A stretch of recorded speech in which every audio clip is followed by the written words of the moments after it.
Subhanallah, Alhamdulillah, La ilaha illallah,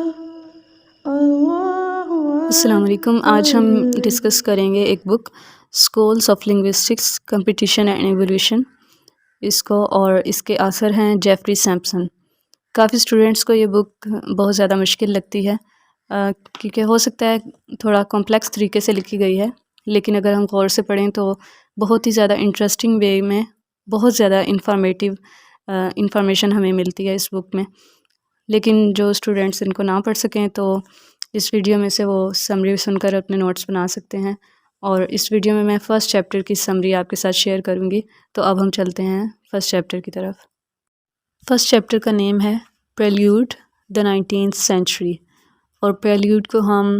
introduction یا opening کے meaning میں لے سکتے ہیں. اور اس چیپٹر میں رائٹر ہمیں بتاتے ہیں کہ 19th سینچری میں لنگوسٹس کا فوکس ہسٹوریکل لنگوسٹکس کے اوپر تھا، یعنی لینگویجز کی ہسٹری کے اوپر اس کو انویسٹیگیٹ کیا جاتا تھا، جس کو ہم ڈائیکرونک لنگوسٹکس یا فلالوجی بھی کہتے ہیں. اور 20th سینچری میں ایک ٹرننگ پوائنٹ تھا ماڈرن لنگوسٹک کی ہسٹری میں. تو تب لنگوسٹس کا فوکس ہسٹوریکل لنگوسٹکس سے سنکرونک لنگوسٹکس کی طرف آ گیا، اور سنکرونک لنگوسٹکس میں ہم لینگویجز کو ایک کمیونیکیٹیو سسٹم کے طور پر انالائز کرتے ہیں کہ موجودہ وقت میں وہ کس طرح ایگزسٹ کر رہی ہیں، اور ان کی ہسٹری پہ زیادہ فوکس نہیں کیا جاتا.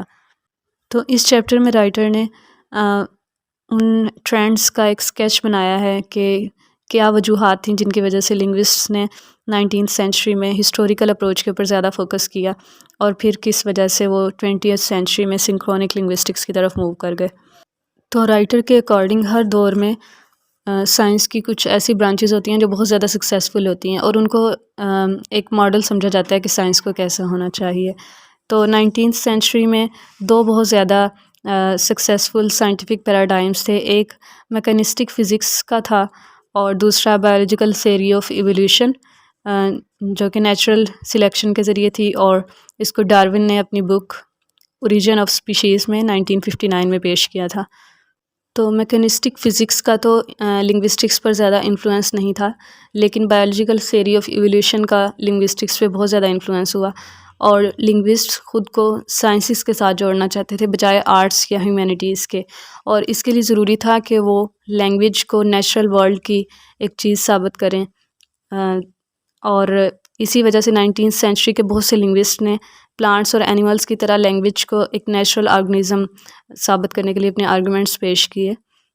اور ان آرگومنٹس میں مثلاً یہ کہا گیا کہ لینگویج بھی آرگینک باڈیز کی طرح اپنی ایک لائف رکھتی ہے، یہ ڈیولپ ہوتی ہے اور پھر آہستہ آہستہ ڈیڈ ہو جاتی ہے. اور یہ کہا گیا کہ لینگویج بھی ہر آرگینک آبجیکٹ کی طرح اپنی پوری لائف میں کانسٹنٹ چینج میں رہتی ہے، کہ پہلے یہ ڈیولپ ہوتی ہے، پھر میچور ہوتی ہے، اس کی گروتھ ہوتی ہے، پھر اس کا پرائم ٹائم آتا ہے، اور پھر اس کا ڈیکے سٹارٹ ہوتا ہے، اور پھر آہستہ آہستہ یہ ختم ہو جاتی ہے. اور لینگویجز کے بھی اسی طرح فیملی ٹریز ہوتے ہیں جس طرح بایولوجیکل سپیشیز کے گروپس ہوتے ہیں، اور جس طرح سپیشیز اپنے سروائیول کے لیے اسٹرگل کرتے ہیں، اس طرح لینگویجز اور لینگویج فیملیز بھی آپس میں ایک دوسرے کے ساتھ کمپیٹ کرتی ہیں اور اپنے سروائیول کے لیے اسٹرگل کرتی ہیں. اور یہ بھی کہا گیا کہ لینگویجز کی ایولیوشن کی ویلیڈیٹی زیادہ آسانی سے کنفرم کی جا سکتی ہے بجائے پلانٹس اور اینیملس کی ایولیوشن کی ویلیڈیٹی کے،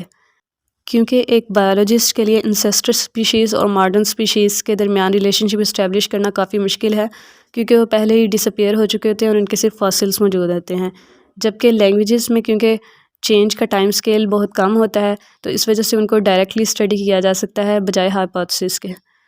تو یہ تھے لنگوسٹس کے وہ آرگومنٹس جو انہوں نے اس سپورٹ میں پیش کیے کہ لینگویج ایک نیچرل آرگنزم ہے،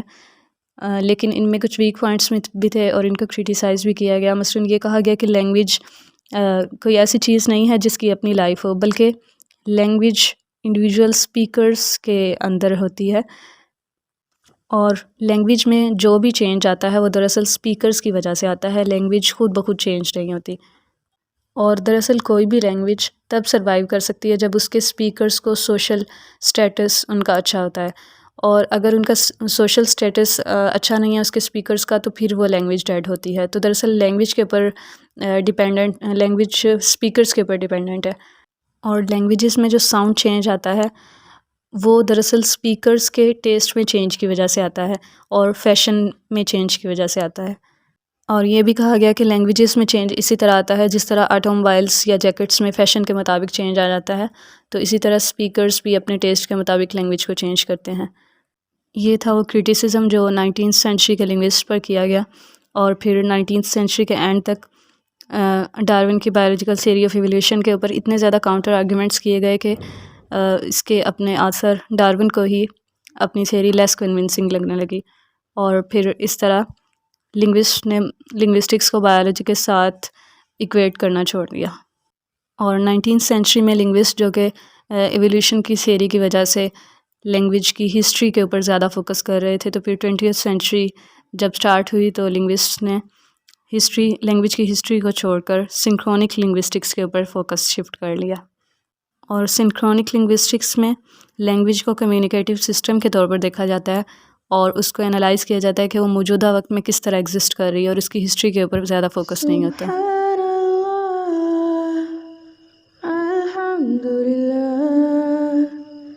لا الہ الا اللہ